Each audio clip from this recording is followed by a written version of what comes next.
میں ابھی اسی وقت اپنے دوست مسٹر پیرزادہ کو یہاں مانگتا ہوں. اگر تم نے میرا حکم نہ مانا تو تم تینوں زندہ نہیں جا سکو گے. اس عرصے میں ان کا ملازم میز پر چائے کے برتن لگا گیا تھا. میں نے کرتے کے نیچے سے دوسرا پستول بھی نکال لیا اور اسے الٹے ہاتھ میں تھام کر اس کی نال کا رخ پننا اور اس کی ماں کی طرف کر دیا. بھنڈاری کا سارا بدن لرزنے لگا. اٹھو اور دروازے پر جا کر انہیں میرا حکم سناؤ. اپنے چمچوں کو. تم دونوں بھی اٹھ جاؤ. میں نے اپنے وجود کا سارا تحکم ان پر چابک کی طرح برسا دیا. وہ بھی لرزتی ہوئی اٹھی. بھنڈاری پہلے غیر ارادی طور پر اپنے ہاتھ اوپر کھڑے کر چکا تھا. ان تینوں کو قطار میں رکھ کر میں نے انہیں اس ہال کمرے کے بڑے دروازے کی طرف دھکیلنے سے پہلے میز پر سے چھری اٹھائی اور پھر بہت سے بسکٹ اپنے کرتے کی جیبوں میں بھر لیے. مجھے زیادہ راہ کی ضرورت تھی. مجھے معلوم تھا کہ پوسٹ میں پولیس کے لوگ کھڑے ہیں. بند دروازے پر ان تینوں کو روک کر میں نے بھنڈاری کی گردن میں پستول کی نال دھسا دی. ان کو میرا حکم سناؤ. بھنڈاری نے ایک زبردست قسم کی جھرجھریلی اور لرزتی کانپتی آواز میں بلک کر بولا, ناتھو جی, ارے ناتھو جی, ہم تو برباد ہو گئے. ان کی بات سنو. اس کی یہ بات سنتے ہی سامنے برآمدے میں کھڑا ایک پولیس افسر ایڑی پر گھوما اور دروازے کے قریب آ کر شیشوں میں سے اندر جھانکنے لگا. اس نے ان تینوں کو میرے سامنے یوں لرزتے دیکھا تو ساری صورتحال سمجھ گیا. کیا ہوا بھنڈاری صاحب, یہ میں کیا دیکھ رہا ہوں؟ ان کا حکم سنو رے ناتھو جی. یہ کہتے کہ ان کے دوست پیرزادہ کو ابھی دھڑ لے کر آؤ. صرف اسے ہی نہیں, میری بات غور سے سنو. میرے دوست پیرزادہ کو ابھی یہاں منگواؤ. مجھے ایک ہیلی کاپٹر بھی چاہیے. میں آج اور ابھی پاکستان پہنچنا چاہتا ہوں. اس کام کے لیے میں تمہیں صرف 1 گھنٹہ دیتا ہوں, ورنہ میں ان تینوں کو قتل کر دوں گا. شیشے میں سے ناتھو جی کا بگڑتا چہرہ دیکھ کر مجھے بہت اطمینان ہوا. میری بات اس نے سن لی تھی. وہ تیزی سے پیچھے بڑھا اور دوسرے سپاہیوں کو ادھر ادھر دوڑانے لگا. اس کے منہ پر ہوائیاں اڑ رہی تھیں. میں ان تینوں کو پستول کی زد میں لے کر دیوار کے ساتھ لگ کر کھڑا ہو گیا. میرے چہرے کی درشتی اور صفاقی اپنا اثر دکھا رہی تھی. ان تینوں کا رخ میں نے سامنے کی طرف موڑ دیا تھا. ایک ایک لمحہ بے حد قیمتی ہو گیا تھا. میں نے فیصلہ کر لیا تھا کہ وہاں سے یوں نامردوں کی طرح باہر نہیں نکلوں گا. 10-20 کو لے کر مروں گا. مجھے یہ بھی معلوم تھا کہ کوٹھی کے وسیع اور عریض لان میں ہیلی کاپٹر بڑے اطمینان سے اتر سکتا ہے. میرے مطالبات مان لینے میں انہیں زیادہ دیر نہیں لگ سکتی تھی. آبی میرے پاس آ پہنچتا تو میری طاقت دگنی ہو سکتی تھی. میں نے یہ قدم اٹھایا بھی صرف اس کی رہائی کے لیے تھا. میں اسے بھارتی جیلوں میں سڑنے کے لیے کبھی نہیں چھوڑ سکتا تھا. مجھے اس بلبیر کی نیت پر بھی شبہ تھا. وہ جھوٹ بول رہا تھا کہ وہ اپنے وطن کی خدمت کے لیے وہاں بیٹھا ہے. وہ غدار ان کے ہاتھوں میں کھلونا بنا ہوا تھا. اسے بھی ان لوگوں نے پاکستان کے خلاف اپنی سازشوں میں مہرہ بنا لیا تھا. میری چھٹی حص تو مجھے یہی بتا رہی تھی, ورنہ وہ اس کے ماضی سے بے خبر کیسے رہ سکتے تھے. کوئی 10 منٹ کے اندر اندر مجھے ایسا لگا کہ کوٹھی کے اندر کئی گاڑیاں شوں شوں کرتی گھس آئی ہیں. سامنے پولیس کی گارڈ آ ٹھہری. وہ سب کے سب افراتفری کے عالم میں تھے. میں نے ہال کمرے کے چاروں طرف ایک بار پھر نظر ڈالی. وہاں ایک بھی روشن دان نہیں تھا. اس ڈر سے کہ کہیں کو سامنے سے مجھ پر گولی نہ چلا دے, میں نے پننا کو اپنی ڈھال بنا لیا تھا. بھنڈاری کے دل کا نازک ترین گوشہ ہونے کی وجہ سے مجھے یقین تھا کہ وہ اپنی بیٹی کو یوں گولی سے مرتے نہیں دیکھ سکے گا. میرا خیال ہے سارے شہر کی پولیس ہل کر رہ گئی تھی. مجھے ان کو یہ غمال بنائے 15 منٹ گزر چکے تھے اور وقت تیزی سے گزرتا چلا جا رہا تھا. پننا کی ماں اچانک کھسکنے لگی. تصفے مت بہا بڑھیا, سیدھی طرح کھڑی رہے. میں نے نہایتی اکھڑ لہجے میں اسے خبردار کیا. وہ سہم کر ایک دم تن کر کھڑی ہو گئی. اس لمحے پننا کے بے قرار ہاتھ اس کے پہلوؤں سے جھول کر کچھ اس انداز سے میری طرف بڑھے کہ میں اس کی نیت کو فوراً سمجھ گیا. میں نے بائیں ہاتھ کی کوہنی اس کی کمر میں دے ماری. ذلیل بدماش, سیدھی کھڑی رہے. کوہنی کی ضرب کچھ ایسی گہری لگی کہ وہ درد سے نڈھال ہو کر دوہری ہونے لگی. میں نے اسے بالوں سے پکڑ کر کھینچ کر سیدھا کیا اور ذرا فاصلے پر رکھ کر پستول پھر اس کی پسلی سے لگا دیا. اچانک دروازے پر 2 باوردی پولیس افسر آ دھمکے. میں شیشے میں سے ان کی شکلیں دیکھ رہا تھا. وہ بہت تیش میں تھے. ایک نے مجھے للکار کر کہا, میں تمہیں 5 منٹ دے رہا ہوں. ان کو چھوڑ کر الگ ہو جاؤ ورنہ ہم تمہیں مار دیں گے. میں مرنے سے نہیں ڈرتا. میرے دوست کو دھڑ لاؤ ورنہ یہاں بڑا خونی ڈرامہ ہوگا. میری شرطیں 1 گھنٹے کے اندر اندر پورے کر دو. 17 منٹ گزر چکے ہیں. کیا چاہتے ہو تم؟ پہلے اپنے دوست کی رہائی, ایک ہیلی کاپٹر اور پاکستان تک بلا رکاوٹ سفر کی سہولت. وہ دانت پیستا ہوا پیچھے ہٹا اور پوچھ میں جا ٹھہرا. وہاں 5-6 افسر اور بھی موجود تھے. وہ کچھ دیر تک آپس میں خسر پھسر کرتے رہے اور پھر ادھر ادھر بکھر گئے. میں نے بھنڈاری کو دائیں ہاتھ کے پستول کی زد میں لے رکھا تھا. پننا میرے سامنے تھی اور اس کی ماں اس کے آگے تھی. ان تینوں کی حالت دم بدم غیر ہوتی جا رہی تھی. وہ اذیت ان کے لیے ناقابل برداشت تھی اور میں یہی چاہتا تھا. ان کی بنیادیں متزلزل کر دینے سے ہی میں اپنی باتیں منوا سکتا تھا. کوئی 10 منٹ اور گزر گئے.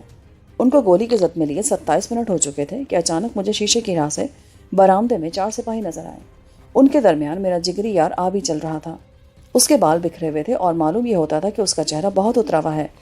آنکھیں سوجی سوجی نظر آتی تھیں اور اس کا لباس بے حد میلا ہو چکا تھا. اس کے چہرے پر بشاشت نام کی کوئی شے نظر نہیں آتی تھی۔ برآمدے میں آ کر سپاہی دروازے سے چند قدم دور رک گئے۔ انہوں نے آبی کی ہتھکڑی میرے سامنے کھولی اور اسے آگے بڑھنے کا اشارہ کیا۔ آبی بہت پریشان دکھائی دے رہا تھا۔ داڑھی بھی اس نے کئی دنوں سے نہیں مونڈی تھی۔ وہ سہما سہما سے دروازے کی طرف بڑھا تو میں ذرا سا آگے سرک گیا۔ ان تینوں کو بھی میں نے آگے دھکیل دیا۔ آبی نے بڑے ہی غیر یقینی انداز سے کواڑ کھولا تو میں نے بلند آواز سے کہا، بے فکر ہو کر اندر آ جاؤ پیرزادہ۔ میری آواز سنتے ہی اس کی جان میں جان آئی۔ وہ کوک بھرے کھلونے کی طرح اندر داخل ہوا۔ چٹخنی چڑھا کر ادھر آ جاؤ۔ اس نے فوراً ہی دروازے کے اوپر سے نیچے چٹخنیاں لگا دی اور کچھ گھبرائے ہوئے انداز سے ان تینوں کو دیکھتا ہوا میرے پاس آن ٹھہرا اور دیوار کے ساتھ پشت لگا کر کھڑا ہو گیا۔ میں نے غیر محسوس طریقے سے ایک پستول اس کے ہاتھ میں تھما دیا۔ اس طرح کے پنہ کی پسلی سے لگی نال ایک لہجے کے لیے بھی پیچھے نہیں ہٹی۔ ان سے ملو، یہ بھنڈاری صاحب ہیں، ایس کے بھنڈاری، اور یہ ان کی پتنی مسز بھنڈاری، اور یہ ان کی بیٹی پنہ، یہ بھی زیر تعمیر ہے۔ زیر تعمیر؟ ہاں، عمر ان کی بہت کم ہے، یہی کو 16-17 برس، اسی لیے کہتا ہوں بھی زیر تعمیر ہے اور زیر تعلیم بھی۔ یہ کیا چکر ہے یار؟ آبی نے سرگوشی کی۔ تمہیں نہیں پتا، سیدھے کھڑے رہو، تیرا مار کھانے کو دل چاہتا ہے کیا؟ میں نے بھنڈاری کو خبردار کیا۔ وہ بایاں ہاتھ نیچے لے آیا تھا۔ ہاتھ اوپر رکھ ورنہ میں تیرا نام و نشان مٹا دوں گا۔ میری آواز سن کر وہ لرز کر سیدھا ہو گیا۔ تم کام کیا کرتے ہو بھنڈاری؟ میں پارٹی کی صوبائی شاخ کا صدر ہوں۔ وہ بجھی ہوئی آواز میں بولا۔ کس پارٹی کا؟ RSS۔ دھندا کیا کرتے ہو؟ سیمنٹ کا ایک کارخانہ ہے اور ایک بوتل سازی کا۔ سن لیا تم نے پیرزادہ بھائی، تیری رہائی کے لیے میں نے ان کو یرغمال بنا لیا ہے۔ تو پھر چل، نکل چلے یہاں سے۔ میں نے ہیلی کاپٹر مانگا ہے ان سے۔ یہ تو تم نے بہت اچھا کیا، یہ جوتوں کے یار ہیں، شرافت کی زبان نہیں سمجھتے۔ آبی نے خوش ہو کر کہا اور میرے کرتے کے سامنے کی جیب میں سے سگریٹ نکال کر سلگانے لگا۔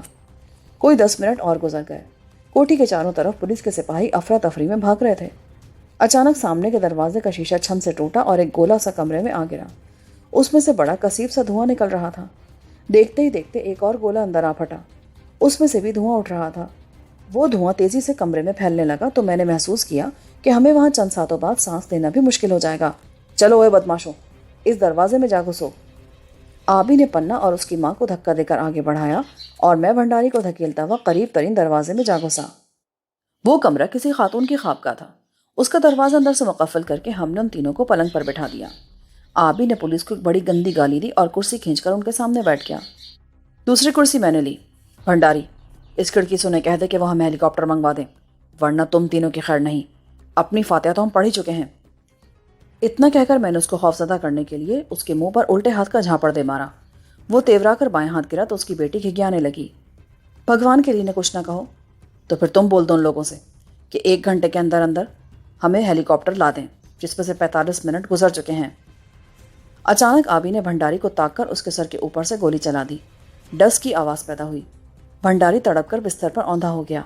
اٹھ جاؤ مکار بڈھے۔ آبی نے اس ڈرامے میں اپنا پارٹ ادا کرنا شروع کر دیا۔ بھنڈاری لرزتا ہوا اٹھ بیٹھا۔ اچانک اس کمرے کی کھڑکی پر برآمدے کی طرف سے 2 پولیس افسر آ ٹھہرے۔ ایک چیخا، بھنڈاری صاحب، ہمیں بچا لو ناتھو جی، بھگوان کے لیے ان کو جو چاہتے ہیں وہ دے دو، دیر نہ کرو ناتھو جی۔ بھنڈاری نے کھڑکی کی طرف بھاگتے ہوئے کہا۔ میں نے اٹھ کر اس کی پسلی کے ساتھ پستول لگا دیا۔ کھڑکی کی جالی میں سے باہر سے ناتھو کو بھنڈاری کی صورت نظر نہیں آ رہی تھی۔ بھنڈاری کی اولاد، پیچھے ہٹ جا، ادھر جا کر بیٹھ جا، میں نے بلند آواز سے کہا تاکہ ناتھو بھی سن لے۔ ناتھو سامنے ہی کھڑا تھا۔ وہ دانت پیستے ہوئے بولا، ان کو ذلیل نہ کر جیلانی، ورنہ میں تیرا خون پی جاؤں گا۔ خون سے پہلے میں تجھ کو کچھ اور نہ پلاؤں؟ تیرے دھرم میں تو جائز ہے نا وہ چیز، کیا خیال ہے؟ اس نے مجھے موٹی سی گالی دی جس کا میں نے ترکی بدرکی جواب دیا۔ سن ناتھو، میں ان کو پاکستان پہنچ کر رہا کروں گا اور یہ ہیلی کاپٹر میں واپس آ جائیں گے، یہ میں تجھے یقین دلاتا ہوں۔ اتنے میں مجھے کسی ہیلی کاپٹر کی آواز بہت قریب سے سنائی دی۔ ناتھو بولا، تمہاری شرط مان لی گئی ہے، بھنڈاری صاحب کو کوئی نقصان نہیں پہنچنا چاہیے، بے فکر رہو، ہیلی کاپٹر میں پائلٹ کے سوا اور کوئی آدمی موجود نہیں ہونا چاہیے۔ ایسا ہی ہوگا، ناتھو نے بڑے مایوس لہجے میں کہا۔ تم نے پھر یہ دھواں پیدا کرنے کی کوشش کی تو میں پہلی گولی اس بھنڈاری کو دے ماروں گا۔ تو بہت رذیل آدمی ہے، شرافت تجھے چھو کر بھی نہیں گزری۔ ناتھو نے غصے سے کہا، سنو کسی شریف خان بٹالوی کی اولاد، پولیس کا کوئی آدمی ہمیں نظر نہیں آنا چاہیے۔ ایسا ہی ہوگا۔ ناتھو ابھی تک سامنے کھڑا تھا اور دھیان اس کا ہیلی کاپٹر کی طرف لگا تھا۔ کوئی 5 منٹ بعد ناتھو کو دور سے کسی نے اشارہ کیا اور وہ ادھر جانے لگا تو میں نے کہا، یہ ہیلی کاپٹر کس کا ہے ناتھو جی؟ یہ سول ایویشن والوں کا ہے۔ تو پھر جلدی کرو، ہیلی کاپٹر کو سامنے لان پر لے آؤ، وہ کھلی جگہ پر کھڑا ہے، تم باہر آ جاؤ۔ اب کی بار ناتھو نے اپنے لہجے کو پرسکون بناتے ہوئے کہا۔ خوابگاہ کا ایک دروازہ برآمدے میں کھلتا تھا۔ میں نے آبی سے کہا کہ وہ دونوں عورتوں کو لے کر باہر نکلے۔ آبی ان کو جانوروں کی طرح آگے ہنکا گیا۔ اس کے پیچھے میں بھی بھنڈاری کو پستول کی زد میں لے کر برآمدے میں نکلا۔ ناتھو وہاں سے ہٹ کر سامنے پورچ میں جا ٹھہرا تھا۔ اس کا چہرہ دھواں دھواں ہو رہا تھا۔ اب ہمارے سامنے پولیس بھی تھی اور پیچھے بھی، مگر مجھے ان میں نہ عائشہ سنگھ نظر آیا اور نہ ہی بلبیر۔ ہم نے ان تینوں کو بہت ہی محتاط انداز سے برآمدے میں اتارا۔ ہیلی کاپٹر کوئی 100 گز کے فاصلے پر کھڑا تھا۔ میرے ایک ہاتھ میں پستول تھا اور دوسرے ہاتھ میں وہ چھری جو میں نے بھنڈاری کی میز پر سے اٹھائی تھی۔ ایک ایک لمحہ قیامت بن کر گزر رہا تھا۔ دائیں ہاتھ گھاس سے بھرے پورے قطعے میں بھی کوٹھی کی دیوار کے ساتھ اگے سروں کے درختوں کے ساتھ ساتھ پولیس کے مسلح سپاہی کھڑے تھے، مگر وہ بھی کچھ نہ کر سکے۔ وہ کچھ کر بھی نہیں سکتے تھے۔ بھنڈاری ان کے لیے بہت اہم آدمی تھا۔ وہ اس کی زندگی کے لیے بڑی سے بڑی اندامات جھیلنے پر تیار تھے۔ چلو جلدی چلو، تیز چلو بھنڈاری، میں نے اسے ڈانٹتے ہوئے کہا۔ اس نے اچھل کر دوڑنا چاہا تو میں سمجھا کھیل بگڑ گیا، مگر فوراً ہی میں نے اس کا کرتا پکڑ کر اسے روکا اور پھر میں اس کے ساتھ بھیڑ کر آگے بڑھنے لگا۔ ہم چند ہی منٹوں میں ہیلی کاپٹر کے پاس جا پہنچے۔ آبی سمیت ان چاروں کو اوپر چڑھا کر میں نے چاروں طرف نکل ڈالی اور پھر میں بھی ہیلی کاپٹر میں جا بیٹھا۔ اس کا انجن گھر گھر کرنے لگا اور پنکھے ہوا کاٹ رہے تھے۔ چند ہی لمحوں بعد ہیلی کاپٹر اوپر اٹھنے لگا۔ انہوں نے اپنا وعدہ اور ہمارا مطالبہ پورا کر دیا تھا۔ ہیلی کاپٹر میں ایک پائلٹ کے سوا اور کوئی نہیں تھا۔ آبی نے سکھ کا گہرا سانس لے کر سگریٹ سلگایا۔ بھنڈاری جی آنند سے بیٹھیں، اب فکر کی کوئی بات نہیں، اور تو بھی خوش ہو جا مس انڈیا، ساری فکریں دور کر دے۔ آبی نے اپنے پستول کا رخ پائلٹ کی طرف پھیر لیے۔ بھنڈاری صاحب بہت اچھے آدمی ہیں پیرزادہ جی، کہتے ہیں کہ میں مسلمان ہونا چاہتا ہوں۔ میں نے چٹکی لی۔ بھنڈاری کا چہرہ غصے سے تمتما اٹھا، مگر وہ منہ سے کچھ نہ بولا۔ ہیلی کاپٹر امرتسر کے اوپر سے اڑتا ہوا جنوب کی طرف بڑھنے لگا۔ سمتوں کا اندازہ نہ مجھے تھا نہ آبی کو۔ ہمیں کیا پتا کہ ہوائی سفر کے دوران کس طرف سے جایا جائے تو کیا ہوتا ہے۔ ہم سمجھتے تھے کہ ہیلی کاپٹر واقعہ کی طرف جا رہا ہے۔ طے ہم نے یہ کیا تھا کہ کسی ویران جگہ پر ہیلی کاپٹر کو نیچے اتار کر ہم کسی طرف نکل جائیں گے، اور یہی سب سے اچھی بات تھی۔ اچانک آبی بولا، اوے پائلٹ بھائی، آپ نے پاکستانی حکام کو تو باخبر کر دیا ہوگا؟ نہیں، انہیں کچھ علم نہیں ہے۔ آپ کا شبھ نام؟ سرمندر بھاٹیا۔ کیا حکم ملا آپ کو؟ یہی کہ میں آپ کو پاکستان کے علاقے میں کسی جگہ اتار کر بھنڈاری اینڈ فیملی کو واپس لے آؤں۔ یہی طے پایا ہے نا آپ کے درمیان؟ ہاں۔ اب آپ ہمیں کہاں اتاریں گے؟ دیکھیں، میں آپ کو ادھر سرحد پر کسی جگہ اتار دوں گا۔ ادھر آبادی نہیں ہے، اور ایسا راستہ مجھے معلوم ہے جہاں رینجرز بھی زیادہ نہیں گھومتے۔ سیدھا پاکستان میں جا گھسا تو وہ آپ کو بھی پکڑ لیں گے اور مجھے بھی۔ آبی بولا، آپ کو بھی وہ ضرور پکڑیں گے اور پھر چھوڑ بھی دیں گے، کیونکہ آپ مجبوراً آئے ہیں۔ اس سے بہتر ہے کہ میں اپنی سرحد کے اندر کسی پاکستانی گاؤں کے سامنے آپ کو اتار دوں۔ پائلٹ اچھا آدمی تھا اور اسے ہم سے کوئی ضد نہ تھی، مگر وہ اتنا سنجیدہ تھا کہ یوں لگتا تھا جیسے وہ ابھی رو دے گا۔ ہیلی کاپٹر کا سفر جاری تھا اور وہ ابھی تک بھارتی علاقے میں اڑ رہا تھا۔ میں نے گھڑی پر نگاہ ڈالی تو 20 منٹ گزر چکے تھے۔ اور کتنی دور جانا ہوگا؟ آبی نے بے چین ہو کر پوچھا۔ ابھی کوئی آدھے گھنٹے کا سفر باقی ہے۔ یاروں، یہ جو آج میں آپ کے سامنے اپنے غموں کی پوٹ کھول کر بیٹھا ہوں اور آپ کو بھی اپنے ساتھ رلا رہا ہوں، تو اس سارے اذیتناک سلسلے میں کچھ میری نادانیوں ہی کو دخل نہیں، بلکہ میں یہ محسوس کرتا ہوں جس طرح حسین عورت کو دیکھ کر ہر ایک کی رال ٹپکنے لگتی ہے، بالکل اسی طرح کسی بڑے مجرم کے چلتے سکے سے متاثر ہو کر غرض مند لوگ اسے اپنے جال میں پھنسانے کی کوشش میں مصروف ہو جاتے ہیں۔ سرحد کے اس پار جا کر میں نے یہی نتیجہ خاص کیا۔ مجھے دیکھ کر میری کارگزاری کا احوال اپنے ذرائع سے معلوم کر کے انہوں نے مجھے ایک ایسی مہم پر بھیجنا چاہا جس میں اگر میں ان کے اشاروں پر عمل کرتا و آگے بڑھتا تو خدا جانے میرے وطن کی صورت کیا سے کیا ہو جاتی۔ انتخابات کی اہمیت کو میں سمجھ چکا تھا۔ مجھ سے جا بجا میرے اپنے لوگ ہی کئی غلط کام کروا چکے تھے، مگر ادھر امرتسر میں بیٹھے ہمارے ان سجنوں کی نگاہیں بھی ادھر ہی لگی ہوئی تھیں، اور وہ اس سلسلے میں میرے کندھے پر بندوق رکھ کر مجھے بدترین قسم کی غداری پر آمادہ کر رہے تھے۔ بھاٹیا کی نیت مجھے ٹھیک معلوم نہیں ہوتی تھی۔ اس نے ہیلی کاپٹر کا کوئی واضح رخ ابھی تک متعین نہیں کیا تھا۔ اس کے چہرے پر جمی سنجیدگی مجھے یہ احساس دلاتی تھی کہ وہ ہمیں کسی ایسی جگہ پر مارے گا جہاں ہمیں پانی بھی نہ مل سکے۔ وہ کسی بھی لمحے ہمیں کسی بہت ہی خوفناک صورتحال سے دوچار کر سکتا تھا۔ اگر وہ اپنے منصوبے میں کامیاب ہو جاتا تو ہم بے موت ہی مارے جاتے، کیونکہ ہم ابھی تک بھارتی سرحد میں ہی ٹامک ٹوئیاں مار رہے تھے۔ اس کی نیت کے فطور کو سمجھتے ہوئے میں نے فیصلہ کن لہجے میں کہا، آبی، اسے کہو یہ ہمیں سیدھا لاہور لے چلے۔ یہ کیا کہتے ہو یار؟ مصیبت کو خواہ نہ بڑھاؤ، وہ ہمیں فوراً گولی مار دیں گے۔ ایسا نہیں ہوگا، تم ادھر ہی چلو بھاٹیا، ہمیں چکر مت دو، سیدھے لاہور چلو۔ میں نے ساری صورتحال پر غور کرتے ہوئے کہا۔ بھاٹیا کا منہ بگڑنے لگا، وہ کوئی اور ہی منصوبہ بنائے بیٹھا تھا۔ اس نے ہیلی کاپٹر کا رخ لاہور کی طرف موڑ دیا اور پھر جب وہ اپنی سرحد سے آگے نکلا تو اس نے وائرلیس پر لاہور ایئرپورٹ سے رابطہ قائم کر لیا۔ کسی نے دوسری طرف سے اسے خبردار کیا تو وہ بولا، میں انڈین سول ایویشن کا پائلٹ سریندر بھاٹیا ہوں۔ 2 پاکستانی مجرم زبردستی ہمارے 3 آدمیوں کو اغوا کر کے میرے ہیلی کاپٹر میں لاہور آ رہے ہیں۔ ایک مجرم کا نام، بکواس بند کرو، میں نے چیخ کر کہا اور اٹھ کر ریسیور پر ہاتھ رکھ دیا۔ وہ ان لوگوں کو ہمارے نام بتا کر ہمیں مصیبت میں پھنسانا چاہتا تھا۔ ان سے کہو کہ وہ لاہور ایئرپورٹ پر اتریں گے اور اپنی مرضی کے آدمی سے بات کریں گے۔ بھاٹیا نے میری بات دہرا دی۔ ہیلو، میری بات سن رہے ہیں؟ دہشت گردوں کا مطالبہ ہے کہ وہ لاہور میں اپنے من پسند آدمی سے بات کریں گے۔ میں نے پھر ریسیور پر ہاتھ رکھ دیا۔ ان سے کہو کہ ان کے پاس کچھ اہم معلومات ہیں جو وہ حکام تک پہنچانا چاہتے ہیں۔ کیا کرتے ہو جیلانی؟ انہیں اپنے پتے ابھی مت دکھاؤ، ہیلی کاپٹر کو وہاں اترنے دو۔ ٹھیک ہے بھاٹیا، انہیں کچھ اور بتانے کی ضرورت نہیں۔ ان سے کہہ دو کہ وہ ہمارے بارے میں کچھ جاننا چاہیں تو امرتسر پولیس سے فون پر بات کریں۔ بھاٹیا نے میری بات دہرا دی۔ کچھ ہی دیر بعد اس نے اپنا ہیلی کاپٹر لاہور ایئرپورٹ کے ایک ویران کونے میں اتار دیا۔ ہم ہوائی اڈے کی بھیڑ سے بہت دور تھے اور ہماری پولیس کے شارپ شوٹر ہمیں چاروں طرف سے گھیرے میں لے چکے تھے۔